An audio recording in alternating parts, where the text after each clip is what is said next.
গতকাল রাতে ইসরায়েলে ইরানের ক্ষেপণাস্ত্র হামলার পর সকালে হামলা চালিয়েছে লেবাননের শক্তিশালী সশস্ত্র গোষ্ঠী হিজবুল্লাহ। হিজবুল্লাহ বলছে যে তারা আজ সকালে ইসরায়েলির বিরুদ্ধে পরপর কয়েকটি হামলা চালিয়েছে। এর মধ্যে কয়েকটি ছিল ইসরায়েলি সামরিক ব্যারাকে রকেট হামলা। হিজবুল্লাহ একটি বিবৃতিতে এসব জানিয়েছেন বলে এক প্রতিবেদনে উল্লেখ করেছে ব্রিটিশ সংবাদ মাধ্যম বিবিসি। বিবৃতিতে হিজবুল্লাহ আরও উল্লেখ করেছে যে স্থানীয় সময় সকাল 7:15 থেকে 7:20 মধ্যে এই হামলাগুলো চালানো হয়।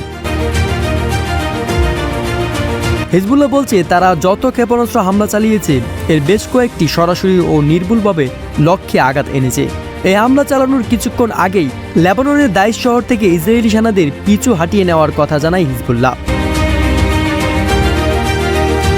হিজবুল্লাহর এইসব দাবির বিষয়ে এখনও কোনো মন্তব্য করেনি ইসরায়েল। ইসরায়েলের পাশে থাকার ঘোষণা যুক্তরাষ্ট্রের। ইসরায়েলকে লক্ষ্য করে এক রাতে 181টি ক্ষেপণাস্ত্র ছোড়ার ইরানের প্রতি তীব্র নিন্দা জানিয়েছেন যুক্তরাষ্ট্রের প্রতিরক্ষামন্ত্রী লয়েড অস্টিন। সেই সঙ্গে তিনি বলেছেন, যদি সত্যি ইসরায়েলের সঙ্গে ইরানের যুদ্ধ বেঁধে যায় তাহলে ইসরায়েলের পাশে থাকবে যুক্তরাষ্ট্র।